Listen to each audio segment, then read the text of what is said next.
رحیم السلام علیکم ناظرین، پروگرام صبح نور کے ساتھ آپ کا میزبان نذیر احمد غازی حاضر ہے۔ ناظرین کرام، حضرت ابو انیس محمد برکت علی صاحب رحمہ اللہ کی مشہور تالیف اسماء النبی الکریم صلی اللہ علیہ وآلہ وسلم سے ایک اسم مبارک پڑھنے کی سعادت حاصل کر رہا ہوں۔ سیدنا صاحب الجہاد صلی اللہ علیہ وآلہ وسلم، ہمارے سردار جہاد فرمانے والے، درود و سلام بھیجے اللہ آپ صلی اللہ علیہ وسلم، آپ کی آل پاک اور آپ کے صحابہ کرام پر۔ ارشاد باری تعالیٰ ہے، شک اللہ تعالیٰ ان لوگوں کو پسند فرماتا ہے جو اس کی راہ میں صف باندھ کر لڑتے ہیں، گویا وہ سیسہ پلائی ہوئی دیوار ہوں۔ حضرت ابو ذر غفاری رضی اللہ تعالیٰ عنہ بیان کرتے ہیں کہ میں نے حضور نبی کریم صلی اللہ علیہ وآلہ وسلم کی بارگاہ اقدس میں عرض کیا، یا رسول اللہ صلی اللہ علیہ وآلہ وسلم، کون سا جہاد افضل ہے؟ آپ صلی اللہ علیہ وآلہ وسلم نے ارشاد فرمایا، افضل جہاد یہ ہے کہ تو اپنے نفس اور خواہشات کو اللہ کا مطیع اور فرما بردار بنا لے۔ ناظرین کرام، آج ہم ایک ایسی ہستی پاک کا ذکر کرنے کی سعادت حاصل کر رہے ہیں، اس معصوم نوری وجود کا تذکرہ پاک کرنے کی ہم سعادت حاصل کر رہے ہیں، جن کی محبت اہل ایمان پر فرض بھی ہے اور قرض بھی ہے، جو سفینہ نجات ہیں، یہ شجر ہدایت ہیں، اور ناظرین کرام ان کی نشو و نما آب تطہیر سے ہوئی تھی۔ اور وہ جو امام محمد رضا رحمۃ اللہ علیہ کا مشہور شعر ہے نعت کا، یا رسول اللہ صلی اللہ علیہ وسلم، تیری نسل پاک میں ہے بچہ بچہ نور کا، تو ہے عین نور تیرا سب گھرانہ نور کا۔ سیدنا عبداللہ رضی اللہ تعالیٰ عنہ، رحمت کونین صلی اللہ علیہ وسلم کے شہزادے، 1.5 برس کی عمر میں جن کا وصال پاک ہو گیا۔ رحمت کونین صلی اللہ علیہ وسلم بڑے آزردہ تھے، غمگین تھے، اور کفار جو تھے ان کو یہ موقع ملا کہ انہوں نے کہنا شروع کر دیا کہ نعوذ باللہ، رحمت کونین صلی اللہ علیہ وسلم جو ہیں اب ان کی نسل جو ہے وہ نسل بریدہ ہو گئے۔ تو اللہ کریم نے اس وقت جو تھی سورہ کوثر نازل فرمائی تھی، اور سورہ کوثر کا آج بھی کوثر کے کئی معنی، اس پہ بے شمار تفاسیر علماء نے لکھی ہیں، لیکن ایک جو بات نظر آتی ہے، اس کا ایک حصہ جو ہے کہ اللہ کریم نے فرما دیا کہ میرے محبوب صلی اللہ علیہ وسلم، جہاں میرا ذکر ہوگا وہاں تیرا ذکر ہوگا، اور تیرا ذکر ہی میرا ذکر ہے۔ رحمت کونین صلی اللہ علیہ وسلم کا ذکر گویا اللہ کا ذکر ہے، آج تک ہو رہا ہے، 14.5 صدیاں گواہ ہیں، بلکہ میں اگر کہوں کہ نور صبح ازل سے لے کر شام ابد تک تذکرہ مصطفیٰ کریم صلی اللہ علیہ وسلم کے ہیں، قیامت تک ہوتے رہیں گے۔ دنیا کا کوئی خطہ آج ایسا نہیں جس وقت میں آپ سے مخاطب ہوں ناظرین کرام، جہاں پہ اشہد ان محمد رسول اللہ کی صدا 5 وقت بلند نہ ہوتی ہو۔ کوئی جزیرہ دنیا کا جہاں انسان رہتے ہیں، اور جہاں انسان نہیں رہتے وہاں ملائکہ یہ صدا بلند کرتے ہیں۔ عرش پہ بھی ان کے تذکرے ہیں، فرش پہ بھی ان کے تذکرے ہیں، شمال و جنوب میں، شرق و غرب میں انہی کے تذکرے ہیں، اور یہ کائنات ساری انہی سے ہے۔ یہ کلیاں، پھول، غنچے، رنگ و بو، موج صبا کیا ہے، نبی کے حسن کی خیرات ہے، اس کے سوا کیا ہے۔ رحمت کونین صلی اللہ علیہ وسلم نے ارشاد فرمایا تھا، جو ان کی محبت میں، میرے اہل بیت کی محبت میں مرا، اس سے شہادت کی گویا موت پائی۔ اور ناظرین کرام، جو اپنے قلوب میں، جن قلوب میں اہل بیت اطہار کی محبت ہوگی، یہ میں خلاصہ حدیث کا بیان کر رہا ہوں، منکر نکیر ان سے سوالات بھی نہیں کریں گے۔ ان کی محبت، ان کی چاہت، ان کا ادب جو کرے گا، بارگاہ رسالت باب صلی اللہ علیہ وسلم کے آداب اور آپ صلی اللہ علیہ وسلم سے متعلق، آپ کے اہل بیت اطہار ہوں، آپ کے صحابہ کرام ہوں، آپ کے اولیاء کرام ہوں، رسول اللہ صلی اللہ علیہ وسلم کے غلام ہوں، رسول اللہ صلی اللہ علیہ وسلم کی سواریاں ہوں، رسول اللہ صلی اللہ علیہ وسلم کے دودھ دینے والے جانور ہوں، آپ صلی اللہ علیہ وسلم جس شے کو نسبت ہو گئی، اگر وہ خشک تنے کھجور کے کو نسبت ہو گئی، امام حسن علیہ السلام کا مجھے فوراً بات یاد آ گئی۔ آپ جب یہ تذکرہ کرتے تھے اس کا کیا ہے، اس خشک جو تھا تنا کھجور کا، اس نے ہنانا، جب اس کا ذکر کرتے تو بہت زیادہ آپ کی چشم مبارک سے آنسو جو تھے وہ جاری ہو جاتے۔ امام حسن علیہ السلام فرماتے کہ لوگوں کو مخاطب کر کے کہ تم اس کے زیادہ حقدار ہو کہ تم رسول اللہ صلی اللہ علیہ وسلم کی محبت اور عشق میں تمہاری آنکھیں جو ہیں وہ بہنی چاہیے۔ ناظرین کرام، یہ محبت کی باتیں ہیں، عشق والوں کی باتیں ہیں، ادب والوں کی باتیں ہیں۔ جس نے جو پایا ادب سے پایا، اور جو ادب سے گر گیا وہ فارغ ہو گیا، اس کا ایمان چلا گیا۔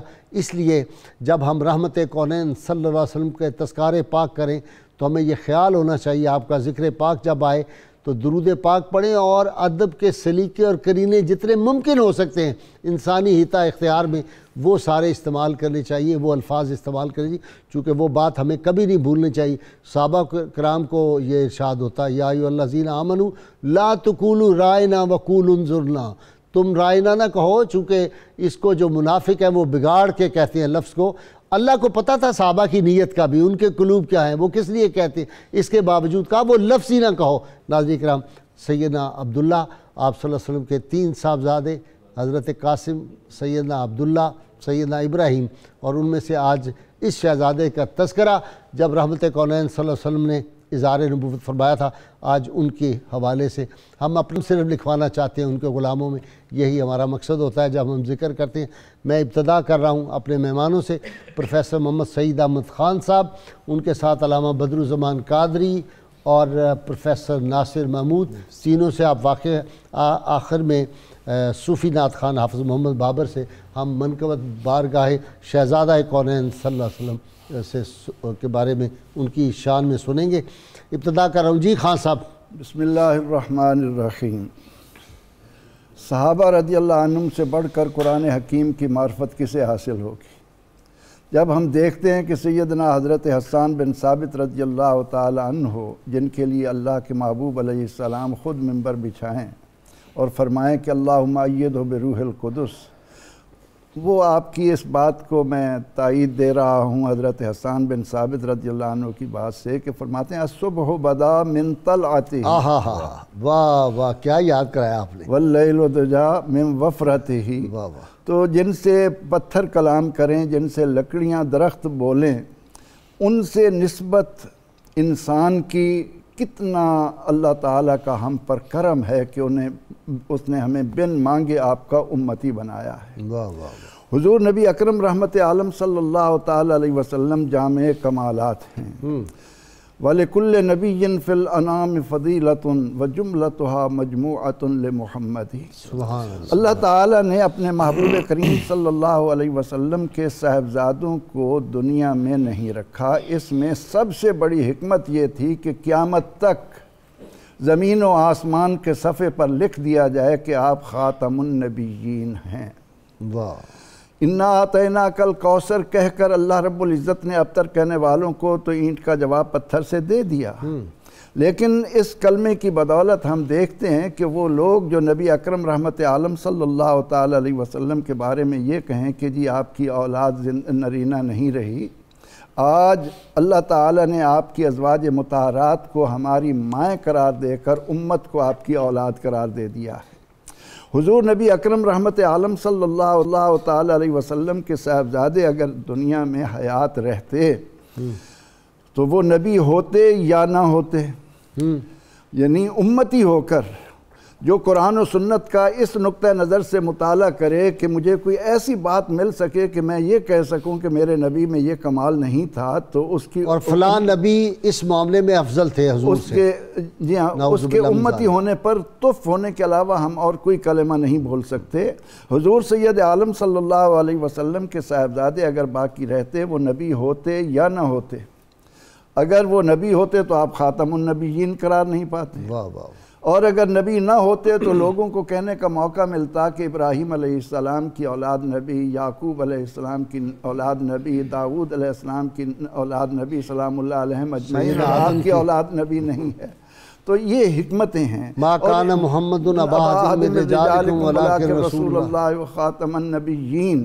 تو اس ختم نبوت پر مہر لگانے کے لیے اللہ تعالیٰ نے فرمایا میں قادر مطلق ہوں، اور نبی اکرم رحمت عالم صلی اللہ علیہ وسلم کو لخت جگر نور نظر دیے، اور قیامت تک آنے والے لوگوں کو بتایا کہ اگر تم سے بھی آزمائش کے طور پر چھوٹی عمر میں تم سے اولاد نرینہ لے لوں تو اس پر میرے محبوب کریم صلی اللہ تعالی علیہ حضور علیہ السلام نے اولاد کے ساتھ محبت کے کیا مظاہر دیے ہیں۔ اللہ اکبر۔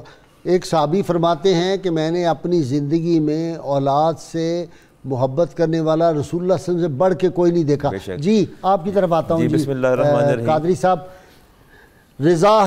رضا ہے ان کی خدا کی مرضی، خدا کی باتیں کلام ان کا، خدا کا ملک اور حکومت ان کی، خدا کی شاہی نظام ان کا، انا اعطیناک الکوثر۔ کیا سبحان اللہ۔ اچھا غازی صاحب، بات یہ ہے کہ انسان کو اپنی ذات کی بقا اور اپنے نام کی سروائیول کے لیے اللہ تعالیٰ نے اولاد کی بیساکھیاں عطا کی ہیں۔ ہم لوگ محتاج ہیں کہ ہمارے نام کی بقا اور ہماری ذات کا تسلسل جو ہے ہم اولاد کے اندر دیکھتے ہیں، بلکہ یوں کہہ لیجئے کہ ہم اپنے ارمانوں کی تکمیل جو ہے وہ اولاد کے ذریعے کرتے ہیں۔ وہ ارمان جو ہماری اپنی ذات میں پائے تکمیل کو نہیں پہنچتے، ہم اولاد کے ذریعے پورے کرتے ہیں۔ لیکن ایک بات ہے، اللہ رب العزت نے شرف انسانی کی عظمت اس کو محتاج نہیں رہنے دیا نسل انسانی کا بقائے انسانی کا۔ ٹھیک، اللہ رب العزت نے شرف اور عظمت کا تاج جسے پہنانا ہے اسے پہنا دیتا ہے۔ ٹھیک ہے۔ رسالت امام علیہ السلام کو اللہ تعالیٰ نے کسی چیز کا محتاج نہیں رہنے دیا۔ اس کی مثال اولیاء کرام میں، جی آپ کی تو شان وراء الورا امام الانبیاء سیدنا علی اجویری، خواجہ نظام الدین محبوب الہی، سبحان کون اللہ۔ سی ہے یہ مجرد زندگی گزاری ہے انہوں نے۔ جی تو میں عرض کر رہا تھا کہ اللہ تبارک و تعالیٰ نے ایک پیمانہ، ایک یارڈ سٹک اور ایک کسوٹی اور معیار دے دیا، اور وہ ہے ذات مصطفیٰ کریم علیہ السلام، جس پہ آپ کے ایمان کو بھی پرکھا جائے گا، آپ کے اعمال کو بھی پرکھا جائے گا۔ جو اس پہ پورے اتریں گے، اللہ تعالیٰ نے آپ کی ذات کو ایک ایسا پیمانہ اور معیار مقرر کر دیا کہ جو چیز آپ کی ذات سے منسوب ہوتی چلے جائے گی، جیسے مخلوق میں، انبیاء میں آپ سب سے اعلیٰ مقام پر ہیں، جو چیز آپ سے منسلک ہوتی جائے گی، منسوب ہوتی جائے گی، جو ذات، وہ خود بھی بے مثال ہوتی چلی جائے گی۔ میں اب اس کی اگر اس مثال کو یوں کہیں، جتنا قرب مصطفیٰ کی اس کو حاصل ہے، عظمتیں اتنی ملتی چلی جائیں گی۔ اگر کوئی بلال حبشی بن جائے گا تو پھر وہ غلام بھی بادشاہوں کے سر کا تاج بن جائے گا۔ اب میں آپ کے سامنے قرآن کریم کے چند حوالے رکھوں گا جس سے یہ اندازہ ہوگا ناظرین کو بھی کہ رسالت امام علیہ السلام کی ذات سے منسوب ہونے کے بعد وہ کس درجہ کمال کو پہنچے۔ اسلام موجود تھا، آدم علیہ السلام سے لے کے عیسیٰ علیہ السلام تک دین اسلام موجود تھا، لیکن میرے رب نے ارشاد فرمایا آل عمران کے اندر وَمَن يَبْتَغِ غَيْرَ الْإِسْلَامِ دِينًا فَلَن يُقْبَلَ مِنْهُ۔ اب جس نے اب یہ دین اسلام کی نسبت مصطفیٰ کریم علیہ السلام سے ہوئی تو اللہ نے فرمایا کہ مجھے اس دین کے سوا کوئی دین قبول نہیں ہے۔ آل عمران کے اندر فرمایا ان الدین عند اللہ الاسلام۔ اگلی بات دیکھیے، رب کا پسندیدہ ترین دین اسلام۔ اگلی بات دیکھیے، امت رب کا چوائس ہی، چوائس آف اللہ، لکم الاسلام دین، اللہ راضی بھی اسی دین سے ہے۔ اچھا، جب امت مصطفیٰ جو ہے اس کو نسبت ہوئی نبی کریم، امم تو دوسری بھی تھی نا، لیکن جب نسبت ہوئی آقا کریم علیہ السلام فرمایا کنتم خیر امتن، کہ ہم نے لوح پر لکھ چھوڑا تھا کہ سب سے بہترین امت میرے مصطفیٰ کی امت ہوگی، you are the best people, you are the best people, best nation, یہ بتا دیا۔ اب کتاب جو ہے اگر وہ آپ کی ذات سے اس کو نسبت ہوئی، الہامی کتاب تورات بھی تھی، زبور بھی تھی، انجیل بھی تھی، لیکن قرآن کریم کو نسبت آپ سے ہوئی۔ اللہ نے فرمایا انا نحن نزلنا الذکر وانا لہ لحافظون، کہ یہ وہ کتاب ہے، ہم نے باقی کتابوں کی حفاظت کی ذمہ داری نہیں لی، لیکن اس کتاب کی حفاظت ہم خود فرمائیں گے۔ اور شہر کو نسبت اگر آپ کی ذات سے ہوئی، اللہ نے فرمایا ام القریٰ ہے، یہ مکہ ام القریٰ ہے، اور اس کے تقدس کی قسمیں اللہ نے یاد فرمائی کہ نسبت تھی میرے مصطفیٰ کریم علیہ السلام سے۔ پھر ذات مصطفیٰ کی کیا ارشاد ہے، واللہ یعصمک من الناس، اللہ تعالیٰ آپ کو لوگوں سے محفوظ رکھے گا۔ ازواج مطہرات جب آپ کے کتاب بھی محفوظ، ذات بھی محفوظ، کلام بھی محفوظ، اور پیغام بھی محفوظ، اولاد بھی محفوظ، ازواج بھی محفوظ، صحابہ بھی محفوظ، اولیاء بھی محفوظ، اور جو آپ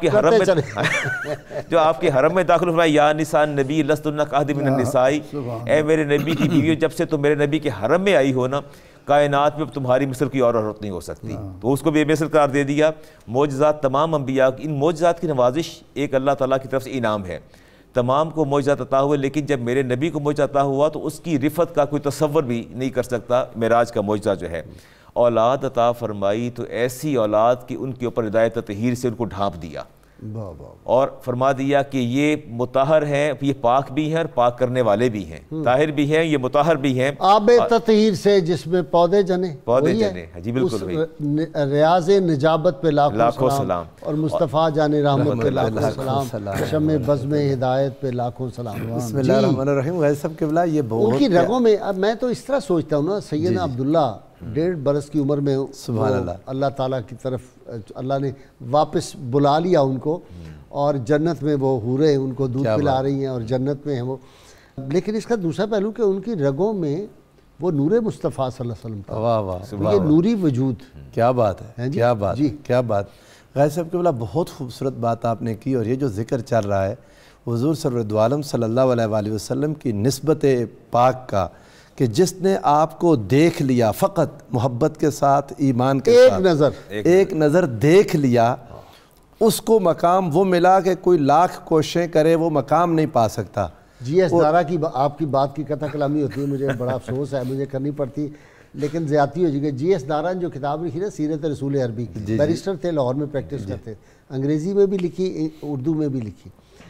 اس نے لکھا کہ جس خوش بخت نے جس خوش بخت نے اس من موہن کی صورت کو محبت کی ایک نگاہ سے دیکھ لیا، اس کے زندگی بھر کے پاپ جھڑ گئے. صحابی کی ڈیفینیشن دیکھیں کیسی ہے. واہ سبحان اللہ. اب آپ اندازہ فرمائیں کہ جن کو فقط ایک نگاہ دیکھنے کا یہ ثواب ہے کہ عبادات کرنے والے اس مقام کو نہیں پا سکتے، تو جن کی رگوں میں ان کا نور چل رہا ہے ان کا مقام کیا ہوگا، ان کی رشتہ داری کا درجہ کیا ہوگا. اور حضرت عبداللہ جو آپ کے بیٹے ہیں رسول اللہ صلی اللہ علیہ وآلہ وسلم، اور یہ نام آپ کو کتنا پیارا لگتا ہے، اپنے والد گرامی کا نام ان کو دیا. اور قبلہ آپ اندازہ فرمائیں کہ کل قیامت کو یہ معصوم بچے اپنے اپنے ماں باپ کی شفاعت کر رہے ہوں گے، ان کے لیے رو رہے ہوں گے. یہ عبداللہ جب اٹھیں گے تو ان کے بابا ساری کائنات کی شفاعت کر رہے ہوں گے. سبحان اللہ. یعنی ان کی والد گرامی اور ان کی بہن، ان کے تمام رشتہ دار امت کی شفاعت کر رہے ہوں گے. اب حضور سرورد عالم صلی اللہ علیہ وسلم بہنیں، جی بالکل ایسے ہی ہے. اب حضور جی ان کی بہنیں بھی، ان کے ماموں بھی، ان کے بھائی بھی، ان کی ساری رشتہ داریاں حضور علیہ السلام کی اولاد پاک، حضور کے اہل بیت اطہار، اللہ نے ان کو پاک کر دیا. فرمایا انما یرید اللہ لیذھب عنکم الرجس اہل البیت ویطہرکم تطہیرا، اس میں بھی یہ شامل ہے. اب اللہ رب العزت نے اہل بیت اطہار کو یہ پاکیزگی کیوں عطا کی؟ اگلی آیت بھی پڑھ دینا، آپ تو حافظ ہے. قل لا اسألکم علیہ اجرا الا المودۃ فی القربى، وہ بھی قرآن مجید میں ارشاد فرمایا سورہ شورى میں کہ اے حبیب صلی اللہ علیہ وآلہ وسلم آپ فرما دیں میں تم سے کوئی اجر نہیں مانگتا سوائے اس کے کہ میرے قرابت داروں سے محبت اور مودت رکھو. یہ رب نے سکھایا ہے، رب نے سکھایا. اعلان اپنے مصطفیٰ کریم سے، ان کی زبان فیض ترجمان سے. اور کیسے سکھا دیا بات یہاں پر حکم رب کا ہے. سبحان اللہ. اہل بیت اطہار کی توقیر، عزت، ادب حکم اس کا ہے، اللہ رب العزت کا حکم ہے. اور اللہ نے سکھایا صحابہ کرام اہل بیت اطہار کے ہاتھ چومتے کہتے ہاکذا امرنا، ہمیں یہی امر دیا گیا. اور علماء نے لکھا جب صحابی ہاکذا امرنا کہہ دے تو اس سے مراد امر مصطفیٰ ہوتا ہے صلی اللہ علیہ وآلہ وسلم. حضور نے بھی سکھائی اپنے اہل بیت کی مودت، اور اللہ نے بھی جب سکھائی تو زبان مصطفیٰ صلی اللہ علیہ وآلہ وسلم سے کہلوا کے سکھائی. اب آپ اندازہ کریں رب ہمارے ماں باپ نے بھی ہمیں یہی سکھائی. سبحان اللہ. اللہ رب العزت نے ان کو یہ طہارت دائمی کیوں عطا کی؟ یہ ایک بہت بڑی مزے کی بات ہے اور ایمان افروز ہے کہ ہم نے جب قرآن مجید کو پکڑنا چھونا ہوتا ہے تو ہمیں اس کے لیے طہارت کا پابند کیا گیا. رب ذوالجلال نے فرمایا کہ لا یمسہ الا المطہرون، قرآن کو مت مس کرو مگر اس حال میں کہ تم پاکیزہ ہو. اب جس بندے نے قرآن کو چھونا ہے وہ وضو کرے گا یا وہ غسل کرے گا، پاکیزگی اختیار کرے گا. لیکن اہل بیت نے چونکہ دائماً قرآن کے ساتھ رہنا تھا، حضور سرورد عالم صلی اللہ علیہ وآلہ حوض کوثر تک جائیں گے قیامت کے دن تک. آقا نے فرمایا تھا انی تارک فیکم الثقلین لو ان تمسکتم بہما لن تضلوا کتاب اللہ وعطرتی اہل بیتی. فرمایا 2 ثقلین چھوڑ کے جا رہا ہوں، اگر ان کو مضبوطی سے تھامے رکھو گے تو گمراہ نہیں ہوگے. یہ قرآن اور میرے اہل بیت میری عطرت ہے. فرمایا لن یتفرقا، یہ جدا کبھی ہوں گے ہی نہیں، حتی یردا علی الحوض، یہاں تک کہ حوض کوثر پر میرے پاس آئیں گے. تو چونکہ میری بات مکمل کر لینے دیں قبلہ اجازت دیں، چونکہ انہوں نے دائماً قرآن کے ساتھ رہنا تھا سو خدا نے ان کو دائمی طہارت عطا کر دی کہ یہ قرآن سے چونکہ جدا ہی نہیں ہوتے سو ان سے طہارت کبھی جدا نہیں ہوگی. زبان کو پاک کریں. پروفیسر امت کے محدثین، مفسرین، محققین، مدققین کا اس بات پر اتفاق ہے کہ نبی اکرم رحمت عالم صلی اللہ علیہ وسلم نے ہمیں اپنی اولاد کو 3 باتیں سکھانے کی طرف خوب حکم دیا، رغبت دلائی۔ حضور علیہ السلام کی سب سے پہلے، پھر آپ کی اہل بیت اطہار کی محبت، پھر قرآن کی، کہ اہل بیت اطہار رضوان اللہ حدیث پاک ہے نا، ادبوا اولادکم علی ثلاث خصال، ادبوا دونوں آتے ہیں، ادبوا اولادکم، علموا اولادکم علی ثلاث خصال، ہاں 3 چیزیں سکھاؤ اولاد کو۔ یعنی اس میں اہل بیت اطہار کے ادب کے بغیر کوئی کہے کہ اسے قرآن فہمی ہو، جب امام شافعی رحمۃ اللہ علیہ جیسا آدمی یہ کہے کہ ان کان حب علی رفد فلیشہد الثقلان انی رافض، اگر حب علی کا نام رفض ہے، دین سے انکار ہے، تو ثقلین گواہ بن جائیں کہ آج کے بعد شافعی بہت بڑا رافضی ہے۔ جب نبی اکرم رحمت عالم صلی اللہ علیہ وسلم نے اپنی اہل بیت اطہار کو سفینہ نوح قرار دے دیا، اب اس سفینے میں سوار ہونے سے ہچکچانے والا جان لے کہ اس سے باہر رہنے کا انجام اور یہ قرآن حکیم کی 3 آیات 4 تو انہوں نے ابھی پیش کر دی ہیں قادری صاحب نے، قُلْ لَا أَسْأَلُكُمْ عَلَيْهِ أَجْرًا إِلَّا یہ بھی دوسرا بھی جو ہے آیت تطہیر جو ہے، یہ جو سورہ کوثر ہے یہ ساری انہی کی شان میں آئی ہے، بلکہ میں اگر کہوں سارا قرآن ہی ان کی شان میں ہے جی۔ ہمارا عقیدہ کیا ہے جی؟ اِنَّا أَعْطَيْنَاكَ الْكَوْثَرَ، ساری کثرت پاتے یہ ہیں، میرا، آپ کا، ہم سب کا، اور اہل محبت کا، بلکہ میں اس کو کہوں گا اہل ایمان کا، چونکہ جس کو اہل بیت کی محبت نہیں وہ تو ایمان سے ویسے ہی فارغ ہو گیا۔ تو کوئی صورت نہیں بنتی مگر ہاں ایک بھروسہ ہے علی کا، فاطمہ کا، آپ صلی اللہ علیہ وسلم کا، شبیر و شبر کا، علی کا، فاطمہ کا، آپ کا، شبیر و شبر کا، ہمارا تو یہ عقیدہ ہے۔ لی خمسۃ نطفی بہا حر الوباء الحاتمہ المصطفیٰ والمرتضی وابناہما والفاطمہ۔ عمر رضی اللہ عنہ تشریف فرما ہیں، خلیفہ وقت ہیں۔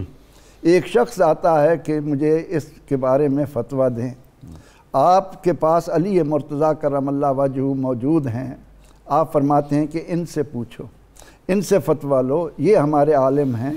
ان سے جب فتویٰ لیا اور بات پوچھی تو وہ کہنے لگا کہ عمر، آپ کے ہوتے ہوئے علی مرتضیٰ رضی اللہ عنہ، تو عمر رضی اللہ عنہ جواب دیتے ہیں کہ تمہیں معلوم نہیں، یہ میرے بھی مولا ہیں اور امت کے بھی مولا ہیں۔ اللہ اکبر۔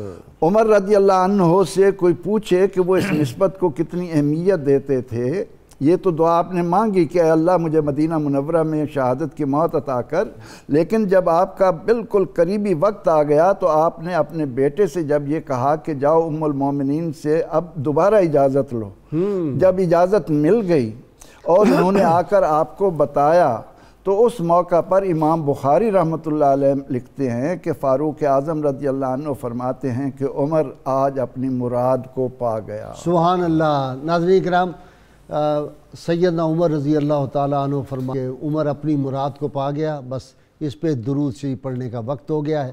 آپ ہمارے ساتھ رہیں، ہم اور آپ مل کے درود پاک پڑھتے ہیں، ہمارے ساتھ رہیے گا۔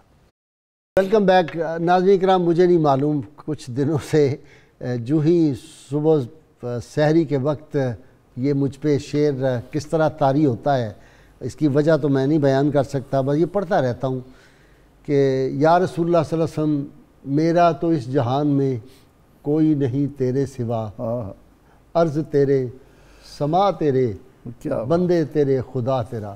بس یہی پڑھتا رہتا ہوں، مجھے نہیں سمجھ آئی، میں کئی دفعہ سوچتا ہوں کہ یہ کیوں طاری ہے۔ آج بھی جب گھر سے نکلا ہوں تو مسلسل یہی میرے بار بار ذہن میں چل رہا تھا زبان پہ، یا رسول اللہ صلی اللہ علیہ وسلم، میرا تو اس جہان میں کوئی نہیں تیرے سوا، عرض تیرے، سما تیرے، بندے تیرے، خدا تیرا۔ ہمارا تو سب کچھ وہی ہے، اور ان کے بغیر اس جہان میں ہمارا کون سا آسرا ہے۔ اس لیے اہل بیت اطہار کی محبت جو ہے وہ جن دلوں میں ہوگی، بس باب انہی کی کامیابی انہی کی ہے، اس کے بغیر کامیابی نہیں۔ جی واپس آگے جی، پھر اہل بیت اطہار۔ حضرت عباس رضی اللہ تعالیٰ عنہ نے رسالت مآب علیہ السلام سے شکایت کی کہ قریش جب آپس میں ان کی ملاقات ہوتی ہے، باہمی ملاقات ہوتی ہے، تو یہ دید و دل فرش راہ کر دیتے ہیں، شیر و شکر ہو جاتے ہیں، لیکن جب ہمارے سامنے آتے ہیں تو ان کے رنگ بھی متغیر اور ان کے چہرے بھی متغیر، اور رویوں میں بھی تبدیلی محسوس کرتا ہوں، تبدیلی ہم محسوس کرتا ہوں۔ فرمایا والذی نفس بیدہ، مجھے اس رب کی قسم جس کے قبضے میں میری جان ہے، لا یدخل قلب رجل الایمان، کسی بندے کے دل میں ایمان داخل ہو ہی نہیں سکتا، ایمان داخل ہو ہی نہیں سکتا حتی یحبکم، جب تک وہ تم سے محبت نہ کر لے، للہ ولرسولہ، اپنے رب کے لیے اور اپنے رسول کے لیے، ولقرابتی، اور میری نسبت اور قرابت کی وجہ سے۔ ایمان کا داخلہ بھی آپ نے اس کو فرما دیا کہ وہ داخل ہو ہی نہیں سکتا ایمان، تو بندہ کیسے صاحب ایمان ہوگا؟ اور آپ نے ارشاد فرمایا کل سبب و نسب ینقطع یوم القیامت، اے لوگوں ایک بات یاد رکھنا، ہر نسب اور حسب قیامت کو ختم ہو جائے گا، الا ما کان من سببی و نسبی، لیکن میرا نسب قائم رہے گا، یہ تمہیں دنیا میں بھی نفع دے گا اور آخرت میں بھی نفع دے گا۔ افسوسناک بات یہ ہے کہ ہمیں جس ذات سے شفاعت کی توقع اور امیدیں ہم نے وابستہ کر رکھی ہیں، آج اسی ذات پر بھی حملے ہیں اور اسی اہل بیت اطہار پر بھی حملے ہیں۔ نسب تو نہ آپ کا باقی رہے گا نہ میرا باقی رہے گا، نسب اہل بیت کا باقی رہے گا، اور فرمایا قیامت تک، فرمایا یہ دنیا میں بھی تمہیں نفع دے گا اور آخرت میں بھی تمہیں نفع دے گا۔ فرمایا افسوس کی بات، مجھے افسوس ان لوگوں پہ، میرے نبی نے افسوس ان لوگوں پہ ہے جو یہ کہتے ہیں کہ نبی کا نسب نفع نہیں دے گا۔ فرمایا میرا نسب تمہیں دنیا میں بھی فائدہ پہنچائے گا اور آخرت میں بھی فائدہ پہنچائے گا، اس میں کوئی شک نہیں۔ تو میں اللہ کے رسول نے نفی فرمائی اس بندے کی ایمان کی جس کے دل کے اندر حب اہل بیت نہیں ہے۔ تو آپ کہاں سے ایماندار، میں کہاں سے ایماندار، جب دل ہمارے اہل بیت کی محبت سے خالی ہے۔ ایمان تو خیرات ہے ان دروازوں کی جو اہل بیت اطہار کے دروازوں کی خیرات کا نام ایمان ہے۔ اچھا جی آپ کی طرف آ رہا ہوں، وہ کیا ہے؟ العزت للہ ولرسولہ وللمؤمنین ولکن المنافقین لا یعلمون۔ ہاں وہ ذرا اس کا ترجمہ کرو یار۔ جی ہاں، کہ عزت اللہ، اس کے رسول اور مومنین کے لیے ہے، لیکن منافقین یہ بات نہیں جانتے۔ اور ہر حرف جو زبان سے نکلے، خیال ذہن سے احرام باندھ کر نکلا، ہر ایک لفظ محمد صلی اللہ علیہ وسلم، ہر ایک لفظ محمد کے نام پر نکلا۔ ادب گاہیست زیر آسماں از عرش نازک تھا، یہ تو بہت ہی نازک معاملہ ہے۔ اور جب ان کا ذکر پاک آئے کوئی لفظ نہیں کہنا جو ادب سے ذرا گرا ہوا، اندازہ فرمائیں، کہا تو بیڑا غرق ہو جائے گا۔ ایک بات آپ نے بیان فرما دی انٹرو میں، لا تقولوا رائنا، وہ لیم بألسنتہم وطعنا فی الدین بولتے تھے، اس کو غلط کر کے اللہ نے لفظ ہی منع کر دیا۔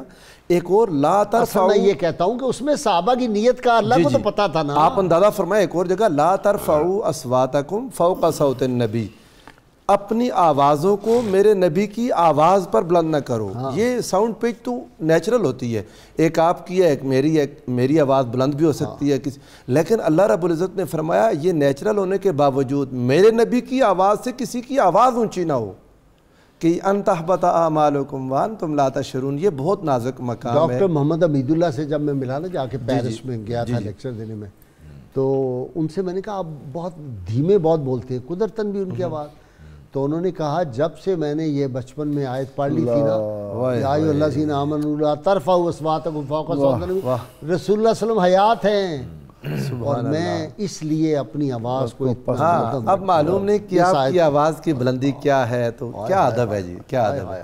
غازی صاحب قبلہ، میں سمجھتا ہوں کہ رسول اللہ صلی اللہ علیہ وآلہ وسلم کی اولاد نرینہ کا وصال فرما جانا، اور بچپن میں ہی کسی کو یہ 1.5 سال 2 سال کی عمر کے اندر اندر وصال فرما گئے، یہ جہاں اس کی کئی حکمتیں خان صاحب نے کچھ آپ نے بیان کی، کئی حکمتیں ہو سکتی ہیں۔ ایک یہ بھی ہے کہ ان کا امت میں زندہ رہنا امت کے لیے بہت بڑا امتحان ہونا تھا، بہت بڑا امتحان بھی تھا، ہوا نہیں کربلا۔ جی میں اسی طرف آنا چاہتا ہوں۔ اندازہ کریں کہ حضور نے ایک باب الاذان میں تمام محدثین کے ہاں ایک بحث چلتی ہے کہ رسول اللہ صلی اللہ علیہ وآلہ وسلم نے اذان دی یا نہیں دی، تو اس میں ایک امام ترمذی ایک روایت لائے کہ وہ اذان دی حضور علیہ السلام نے، اس پر ملا علی قاری رحمۃ اللہ علیہ نے کہا کہ نہیں، وہ حضرت بلال سے کہا تھا، حضور علیہ السلام نے اذان نہیں دی۔ پھر ایک واقعہ ملتا بھی ہے کہ حضور علیہ السلام نے ایک بار اذان دی کہ اذان بھی عبادت بنے اور حضور کی سنت بنے آپ، لیکن ایک بہت پیاری بات امام ابو الحسن شاذلی نے لکھی، انہوں نے کہا کہ اگر حضور علیہ السلام اذان اس لیے نہیں دیتے تھے مسجد نبوی میں کہ اگر آپ اذان دیں حی علی الصلاۃ اور کوئی نہ آئے تو ایمان سے جاتا رہے گا، اللہ، کہ حضور اذان دے کے کہہ دے حی علی الصلاۃ حی علی الفلاح تو کوئی نہ آئے، کیسے ممکن ہے کہ اس کا تو ایمان برباد ہو جائے گا۔ حضور کی اذان امت کا امتحان بن جانی تھی، واہ واہ واہ واہ، بیمار ہو, کوئی کس طرح کے حال میں ہو, اسے آنا تھا. وہ کون سے حضرت عبداللہ بن مسعود تھے, آپ نے فرمایا بیٹھ جاؤ, سبحان اللہ, وہ ابھی باہر دروازے پہ تھے, ادھر ہی بیٹھ گئے. استجیبوا للہ وللرسول اذا دعاکم لما یحییکم, رسول اللہ کی پکار پر جواب دینا تو ایسے ہے جیسے خود اللہ کی پکار پر. نماز چھوڑ دو, نماز میں بھی سن لیا تو فوری بھاگو, بھاگ کے بارگاہ مصطفیٰ میں آ جاؤ. اب حضور علیہ السلام کے اپنے بیٹے, جیسے یہ اذان امتحان بننی تھی, حضور نے اذان نہیں دی, ایسے حضور علیہ السلام کے اپنے بیٹے اگر اس دنیا میں ہوتے, ابھی تو امت آزمائی گئی حضور کے نواسوں سے, امت کو آزمایا گیا, حضور کے بیٹے ہیں یہ بھی, حضرت مولا کوئی شک ہی نہیں, مولا علی المرتضیٰ بھی حضور کے بیٹے ہیں. اس پر قاضی ثناء اللہ پانی پتی نے لکھا کہ قل تعالوا ندعو ابناءنا و ابناءکم, انہوں نے کہا جائز ہے یہ کہنا, علی چونکہ حضور کے داماد بھی ہیں تو داماد بھی بمنزلہ بیٹے کے ہوتا ہے, یہاں ابناء میں علی بھی شامل ہیں. اب تو لوگوں کو یہ مصیبت کھڑی ہو گئی کہ ان کو بھائی نہیں کہنا چاہیے, حضور نے بے شک کہہ بھی دیا ہمیں بھائی نہیں کہنا چاہیے. اللہ کے بندو, وہ ہیں ہی بھائی حضور کے, چچا کا بیٹا بھائی ہوتا ہے. ان کی والدہ کو حضور نے اپنی والدہ کہا, یہ حضور کے رشتوں سے حضور کو کیوں جدا کرتے ہیں. اور غازی صاحب آپ کی اجازت سے یہ بات کہوں گا, بعض لوگوں نے توحید کو سامنے رکھتے ہوئے مقام مصطفیٰ کو گرانے کی کوشش کی. اب کچھ لوگوں میں یہ بیماری آ رہی ہے کہ وہ مقام مصطفیٰ کو سامنے رکھتے ہوئے مقام مرتضیٰ کو نیچا کرنے کی کوشش کرتے ہیں, اس کا سہارا لیتے ہوئے. حضور علیہ السلام اپنے ان رشتوں کے بغیر خوش نہیں ہیں. بھائی بس ادب ہے جی خان صاحب, ادب سے جو رفتیں عظمتیں ادب سے ملتی ہیں, یہ سوچ ہی مجھے یہ بتائیں, یہ ملحدانہ سوچ نہیں بن جائے گی کہ ہم رات کو بیٹھیں کتابیں نکالیں اور ہم کوشش کریں کہ حضور صلی اللہ علیہ وسلم کی یہ جو عظمت ہے یہ بھی نہیں, یہ شان بھی نہیں, یہ شان بھی نہیں, ہم ثابت کریں. یہ خیال, یہ سوچ برباد نہ ہو گیا بندہ. خیال و فکر و نظر کے دعوے حد تعین سے بڑھ نہ پائے, سبحان اللہ, نہ چھو سکے ان بلندیوں کو جہاں مقام محمدی ہے. واہ واہ واہ. قرآن و سنت کا متفقہ فیصلہ تو یہی ہے جس کو آپ نے شعر کی صورت میں بیان کر دیا. اگر ہم مثالوں سے یہ لینا چاہتے ہیں تو میں اختصار کے ساتھ ایک دو مثالیں پیش کروں گا. ارشاد.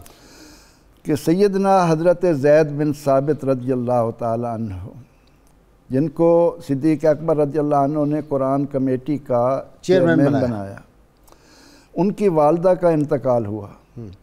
آپ کافی عمر کے ہو چکے تھے, تشریف لے سوار ہو کر جنازہ پڑھا, جنازے سے فارغ ہوئے. جب فارغ ہو کر سواری پر سوار ہونے لگے تو سیدنا حضرت عباس بن عبد المطلب رضی اللہ عنہ نے ان کی سواری کی باگ پکڑ لی.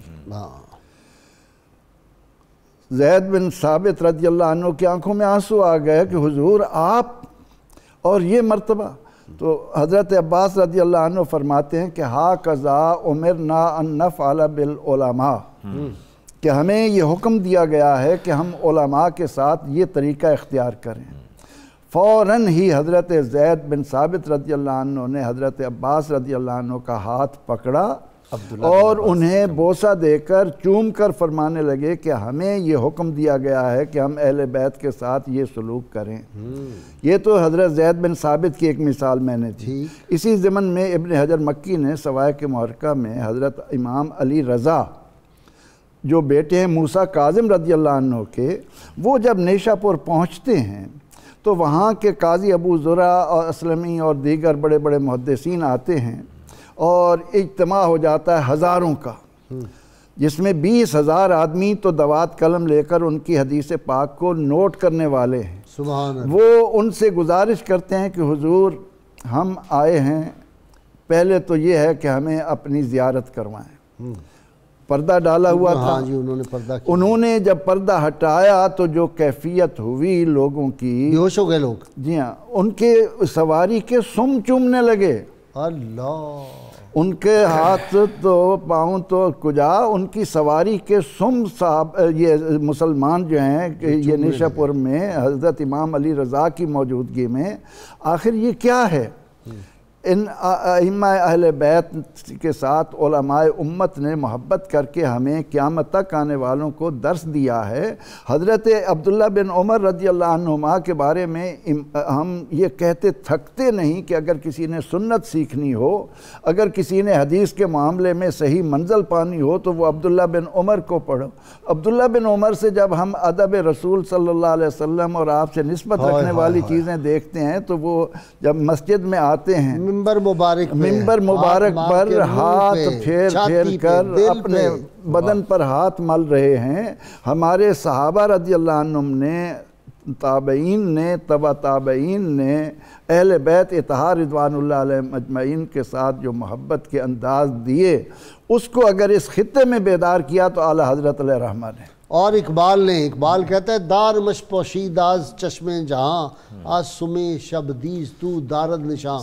یا رسول اللہ میں اپنے دل کو لوگوں سے چھپا کے رکھتا ہوں اس لیے کہ میرا جو دل ہے نا، اصل میں یہ جو آپ کی سواری مبارک ہے نا، یہ آپ کے جو گھوڑا ہے اس کا جو سم ہے اصل میں وہ میرا دل ہے، چونکہ وہ سم جو ہوتا ہے وہ دل کی شکل کا ہوتا ہے نا، اس طرح پان کی شکل کا، تو اقبال کا دل جو ہے وہ آپ کی سواری کا سم مبارک ہے۔ تو سیدنا حضرت عبداللہ تو لخت جگر ہیں، ان کا نام نامی جس زبان پر آتا ہے، ہمیں تو علماء نے یہ تعلیم دی ہے کہ اللہ رب العزت نے اپنے محبوب کو محبوب بنایا ہے۔ اب محبت کا تقاضا یہ ہے کہ محبوب کی ہر شے، محبوب کے نام جو ہے محب سے پہلے ہو، لیکن ہم یہ دیکھتے ہیں کہ لا الہ الا اللہ پہلے ہے، محمد الرسول اللہ بعد میں ہے، اشہد ان لا الہ الا اللہ پہلے ہے، اشہد ان محمد الرسول اللہ بعد میں ہے۔ تو اس نقطے کو کسی نے بڑا خوبصورت محبت والے نے سمجھایا کہ پہلے زباں حمد سے پاک ہو لے، پھر نام لے وہ حبیب کبریا کا، پھر نام لے وہ حبیب کبریا کا۔ اچھا جی، سیدنا عبداللہ، جب یہ سیدنا عبداللہ بن محمد صلی اللہ علیہ وسلم اس طرح کہتی ہیں نا، تو ایک زبان پہ، قلب پہ ایک خاص کیفیت نہیں طاری ہوتی اہل محبت کے؟ باپ بھی یاد آ جاتا ہے، بیٹا بھی قاسم جب کہتے ہیں تو کتنا لطف آتا ہے، ابراہیم بن محمد صلی اللہ علیہ وسلم کہیں، میں تو سمجھتا ہوں ایک قربت سی نسبت، میں سمجھتا ہوں کہ اس سے باپ اور بیٹے کے رشتے کو جلا جو ہے میسر آتی ہے جب آپ رسالت امام علیہ السلام کے صاحبزادوں کا نام لیتے ہیں۔ اچھا آپ دیکھیے کہ اللہ کے رسول نے اولاد سے خود بھی محبت فرمائی اور لوگوں کو تربیت بھی فرمائی، اور دوسروں کی اولاد سے بھی محبت کی، اپنی اولاد سے بھی کی، دوسروں کی اولاد سے محبت کی۔ ہمارے ہاں سب سے بڑا جو ڈراپ بیک وہ یہ ہے کہ ہم اپنی اولاد سے محبت تو کرتے ہیں، دوسری کی اولاد سے محبت نہیں کرتے۔ اسامہ بن زید کو بھی کوئی گود بٹھا کے دیکھے نا، سبحان اللہ، اس کو بھی کوئی کندھے پہ اٹھائے، کوئی اس کا منہ دھوئے، کوئی ناک صاف کر کے دیکھیں گے، وہ جہاں چلنے لگے تھے حجۃ الوداع کے موقع پر واپسی لیٹ ہو گئی تھی اور لوگوں نے اعتراض کیا تو آپ صلی اللہ علیہ وسلم نے اس کا بہت زیادہ محسوس فرمایا اس کو۔ امام طحاوی نے حدیث کو نقل کیا جی، رسالت امام صاحب تشریف فرماتے ہیں، نص اس کے راوی ہیں، فرماتے ہیں کہ میں موجود تھا اور ایک شخص کے پاس بیٹھا تھا، وہ بھی آپ کے پاس، آقا علیہ السلام کے پاس، چھوٹا بچہ ہے، اس کا بیٹا تھا، اس نے اس کو پیار کیا، بوسہ دیا، دائیں ران پہ بٹھا لی، تھوڑی دیر بعد بیٹی آ گئی، اس نے بیٹی کو نہ بوسہ دیا نہ ران پہ بٹھایا، بس سر پر ہاتھ پھیر الگ کر دیا، فرمایا فحالا عدلت بینہما، میں تو نے دونوں کے درمیان عدل نہیں کیا، یہ تو نے کیا کیا ہے، افسوس تو نے دونوں کے مابین عدل نہیں کیا۔ ان اللہ یحب ان تعدلوا بین اولادکم، اللہ تعالیٰ یہ بات پسند فرماتا ہے کہ اپنی اولاد کے مابین عدل کیا کرو، حتی فی القبلہ، اللہ تعالیٰ تم سے ان بوسوں کا بھی حساب لے گا، اللہ تعالیٰ تم سے ان بوسوں کا حساب لے گا، تم نے بیٹے کو بوسہ دیا، بیٹی کو بوسہ نہیں فرمایا، بیٹی کو بھی بوسہ دو اور ان کے مابین عدل کرو، اللہ تعالیٰ تمہارے عدل کو اس طرح جانچے پرکھے گا کہ تم نے اولاد کے مابین کیا کیا۔ اب دیکھیں جو ذات اس قدر تربیت فرما رہی ہے کہ بیٹی اور بیٹی کے مابین فرق نہیں کرنا، اور میں یہ ناظرین کو یہ پیغام دینا چاہتا ہوں کہ اپنی اولاد کے مابین عدل کریں۔ ظلم یہ کرتے ہیں کہ بیٹوں کو حصہ دیتے ہیں، بیٹیوں کو حصہ کھا جاتے ہیں، میراث میں ان کو حصہ نہیں دیتے، ہم نے جہیز دے دیا۔ انہیں اللہ کے رسول کی اس حدیث کو یاد رکھنا چاہیے کہ اللہ تعالیٰ نے ان سے ان بوسوں کا بھی حساب لینا ہے۔ اللہ کے رسول ایک ران پہ بیٹھا اور اس کو بھی بوسہ دو، دونوں کے مابین عدل کرو، اور جب آپ اور قرآن سے شادی نہ کرو، بیٹیوں قرآن سے شادی نہ کرو، قرآن کو جہیز میں دے دیتے ہیں، بچانے کے لیے قرآن سے شادی کر دیتے ہیں، بوڑھیاں ہو جاتی ہیں، ظلم کی انتہا ہے۔ جو بچیاں جوان ہو جائیں، بالغ ہو جائیں، ان کی شادی نہ ہو، اگر وہ گناہ میں مبتلا ہوں، یہ ماں باپ پہ ہے، یہ ماں باپ پہ جاتا ہے۔ رسول اکرم صاحب نے خود بھی محبت فرمائی۔ ابو موسیٰ اشعری فرماتے ہیں میرے ہاں اللہ نے بیٹا عطا فرمایا مجھے، اور میں لے کے آپ کی بارگاہ میں حاضر ہوا، آپ نے تہنیک فرمائی، گھٹی ڈالی، اپنی گود میں بٹھایا اور دعا بھی فرمائی۔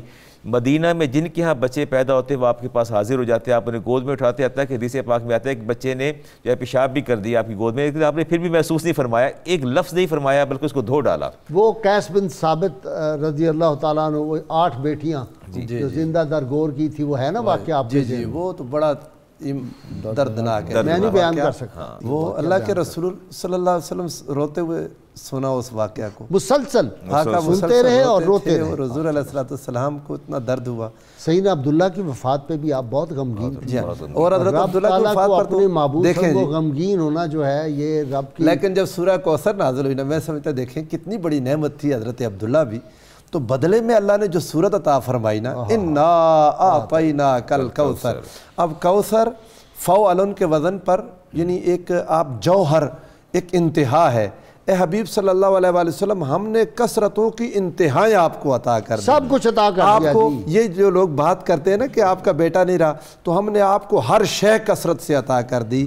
اور پھر اسی آیت کی تفسیر میں حسن و حسین بھی ہیں, امام حسن مجتبیٰ بھی اس آیت جو اللہ نے کثرت رسول اللہ کو عطا کی, ان میں حسن و حسین ہیں. پھر ان کی اولاد قیامت تک. کیا خوبصورت ہے. مجھے لینا جی وقفہ. آپ تینوں کا بہت شکریہ. ناظرین اکرام, بہت مختصر وقفہ.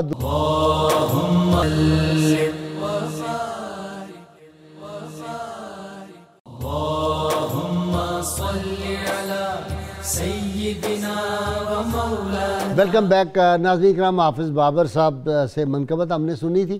آتے ہی انہوں نے ایک یاد کرا دیا پرانا شعر مون سنگھ دیوانے کا, اور میں چاہتا ہوں سیدنا عبداللہ کے حوالے سے وہ یاد آیا ہے تو آپ کو سنا ہی دوں کہ بچے جے آپ پھل نہیں ڈٹھا, جنہ کچا اونا ہی مٹھا. ناظرین اکرام, کتاب الشفا سے نسخے کا وقت ہو گیا ہے. دائمی نزلہ اور دمہ کا یہ علاج ہے. سورج نکلنے سے قبل 11 بار بسم اللہ الرحمن الرحیم اور 11 بار یا فارق کو پڑھیں, اور یہ عمل 21 دن تک کریں, انشاءاللہ شفا نصیب ہوگی. شرط یہ ہے اول و آخر کوئی بھی درود پاک جو آپ کو آتا ہو 11 بار ضرور اس کو پڑھیں. حضرت خواجہ نظام الدین محبوب الہی رحمہ فرماتے ہیں, دانا اور عقل مند شخص وہی ہے جو پیش آنے والے سفر یعنی موت کے لیے تیاری کرے اور اپنے ساتھ کچھ زیادہ سفر بھی رکھے. آج کے روزنامہ 92 سیدنا عبداللہ رضی اللہ تعالیٰ عنہ رسول اللہ صلی اللہ علیہ وسلم کے شہزادے جو ہیں ان پہ مضمون ہے بڑا زبردست. ضرور مطالعہ کریں. پروگرام کی تفصیل جاننے کے لیے آپ ہمارا فیس بک اور ٹویٹر پیج جو ہے اس کو بھی لائک کریں, اور ہمارا یوٹیوب چینل ہے اس کو بھی سبسکرائب کریں. اور یہ جو پروگرام ہم کرتے ہیں یہ پھر یوٹیوب پہ بھی اپلوڈ ہو جاتا ہے کچھ دیر بعد. ناظرین کا اللہ کریم سے دعا ہے اللہ تعالی ہمیں حضور رحمت کونین صلی اللہ علیہ وسلم کی غیر مشروط محبت لا محدود وفاداری نصیب فرمائے. نعرے کے لیے تیار ہو جائیے تاکہ حافظ محمد بابر صاحب سے پھر ہم منقبت بارگاہ سیدنا عبداللہ شہزادہ رسول صلی اللہ علیہ وسلم سن سکیں. پاکستان کا مطلب کیا؟ لا الہ الا اللہ محمد رسول اللہ صلی اللہ علیہ وآلہ وسلم. جی حافظ صاحب. والدہ ان کی پاک خدیجہ نبی کی آنکھ کے تارے ہیں.